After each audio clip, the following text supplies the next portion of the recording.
नमस्कार दर्शक बंधु मु सत्यम आपण मानक स्वागत करुच्ची आजिर भिडियो रे।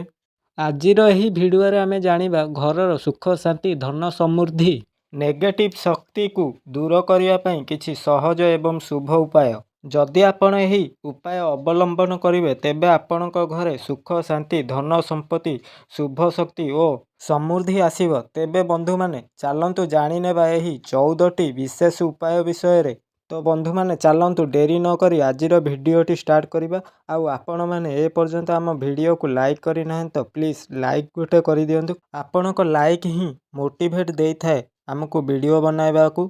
आउ डेरी न करी आजिर प्रथम उपाय विषय रे कथाबार्ता हबा। आजिर प्रथम उपायटी होउची आपणक निज परिवार को दुख रोग शोकरु रक्षा करिबा पई आपणक घरर मुख्य द्वार रे स्वास्तिक चिन्ह आंकिबा आपणक घर पई बहुत भलो होई थाए।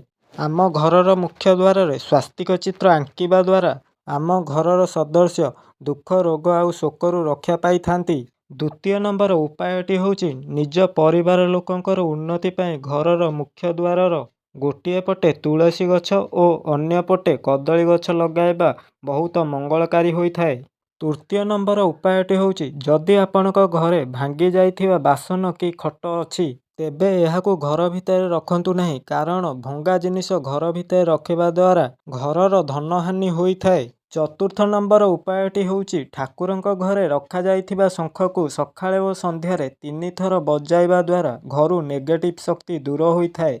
पंचम नंबर उपायटी होउची घरर मुख्य द्वार रे 2टी गणेश मूर्ति को एहीपरि रखिबा उचित जेपरि कि उभय मूर्तिंक पिठी जोड़ी होई रहिबो। एहा द्वारा आपणक जीवन रे आसुथिबा सबु बाधा विघ्न दूर होई थाए। 6 नंबर उपायटी हेउची घरे उत्तर बा पूर्व दिगरे आईना लगाइबा शुभ होई थाए। सेहीपरि दक्षिण कांथरे आईना लगाइबा द्वारा अशुभ होई थाए। जदि आपण आपणक घरर कांथर उत्तर बा पूर्व दिगरे आईना लगाउछंती तेबे आपणक घरकू सुख शांति धन संपत्ति आसी थाए। 7 नंबर उपायटी हेउची घरे झाड़ू को केबे भी ठिया करी रखिबा बा गोड़ बाजिबा भली स्थान रे रखिबा उचित नुहे। एहा द्वारा घरकू धन आसीबार संभावना कमी जाई थाए। 8 नंबर उपायटी हेउची प्रत्येक घरे तुलसी अँला सीता अशोक गछ रहिबा उचित। एहा द्वारा सुख शांति और समृद्धि वृद्धि होई थाए। 9 नंबर कारणटी हेउची घरर मुख्य द्वार दक्षिण दिगकू हेले पैसा पत्रर अभाव लागी रुहे। तेणु जेतेबेले भी आपण घर तैयारी करुछंती सेतेबेले वास्तु विशेषज्ञଙ୍କ ठारू परामर्श निश्चय नियंतु। आउ आपण माने जदि जानिबाकू चाहुछंती कि घरर द्वार केउ दिगकू हबा दरकार ता उपरे मु गोटे वीडियो बनाए बोली तो आपण माने निश्चय मते कमेंट करी जणांतु। 10 नंबर उपायटी हेउची घरे केबे भी प्लास्टिक फूल बा गछ रखिबा उचित नुहे। एहा द्वारा दरिद्रता वृद्धि होई थाए। आउ जदि गुरुवार दिन उत्तर दिगरे पद्म फूल रखिबे तेबे आपणक घरे धन वृद्धि होई थाए। 11 नंबर उपायटी हेउची पैसा रखुथिबा आलमारी रे सेंट रखिबा उचित नुहे। एहा द्वारा आर्थिक क्षति होई थाए।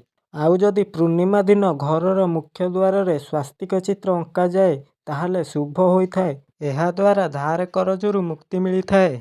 13 नंबर उपायटी हेउची शरीर असुस्थ रहुथिले पूर्व दिगकू मुंड करी शोइबा उचित। आउ शोइबा घरे काच पात्र रे लुण रखिले आम शरीर पई भलो होई थाए। 14 नंबर उपायटी हेउची गुरुवार दिन तुलसी गछ मूले क्षीर ढालिले घरर आर्थिक स्थिति मजबूत होई थाए ओ बेरोजगार लोकंकू रोजगार प्राप्त होई थाए। तो बंधु माने एही सहज उपाय गुड़िक दैनिक जीवन रे अनुसरण कले घरे सुख शांति आर्थिक समृद्धि और सकारात्मक शक्ति रहिबो।